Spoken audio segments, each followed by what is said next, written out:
Hello मंडळी, तर आज मी तुमच्यासाठी इथे घेऊन आलेली आहे मास्टर शेफ व्हायरल रेसिपी म्हणजेच ठेचा नूडल्स. तर चला बघूया आपण ते कसे बनवायचे. तर यासाठी सर्वप्रथम मी ठेचा बनवून घेणार आहे. तर ठेचा बनवण्यासाठी इथे मी तवा गरम करून त्यावरती शेंगदाणे चांगले खरपूस असे भाजून घेणार आहेत. त्याच्यानंतर मी इथे मिरच्या भाजून घेते आहे. या ठेच्याच्या मिरच्या आहेत. तुम्ही बाजारात गेलात तर तुम्हाला या मिरच्या भेटतील. एकदा तुम्ही या मिरच्यांचा ठेचा ट्राय करा, खूप उत्तम असा लागतो.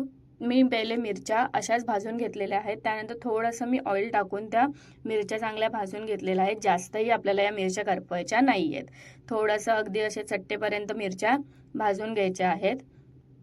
त्यानंतर मी मिक्सर जारमध्ये शेंगदाणे आणि लसूण जो घेतला होता तो बारीक करून घेते आहे. हे मी वेगवेगळं बारीक करते कारण ते चांगलं बारीक नाही होत जर एकत्र केलं तर.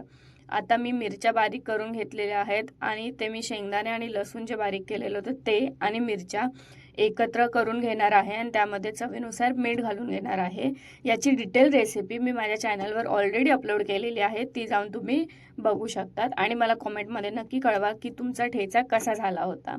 तर आता आपण वळूयात नूडल्स बनवण्याच्या प्रोसेसकडे. तर त्यासाठी मी एका पातेल्यामध्ये पाणी टाकून चांगलं तापवून घेतलेलं आहे. त्याच्यामध्ये थोडंसं मीठ आणि ऑइल टाकून घेतलेलं आहे जेणेकरून आपले नूडल्स स्टिकी नाही होणार.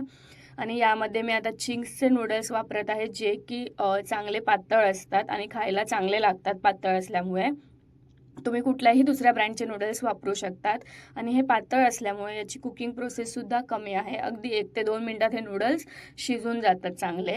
आणि आता नूडल्स बनवण्यासाठी इथे मी कढई तापवून घेतलेली आहे. त्याच्यामध्ये 2 टेबलस्पून ऑइल घातलेले. आय नो ऑइल थोडं जास्त आहे, पण नूडल्सला चायनीज आयटमला थोडंसं ऑइल जास्तच लागतं.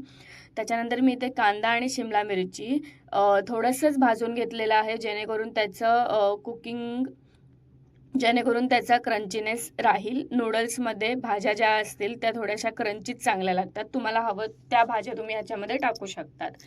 नंतर मी यामध्ये आपण जो ठेचा बनवून घेतलेला आहे तो टाकून थोडंसं 1 ते 2 मिनिटं परतवून घेतलेलं आहे आणि याच्यामध्ये शिजवलेले नूडल्स टाकून अगदी थोडंसं मीठ, आपण आधीसुद्धा मीठ टाकलं होतं आणि याच्यामध्ये मी सोया सॉस आणि ग्रीन चिल्ली सॉस टाकलेला आहे. तुम्हाला हवं तर तुम्ही थोडंसं विनेगर घालू शकतात.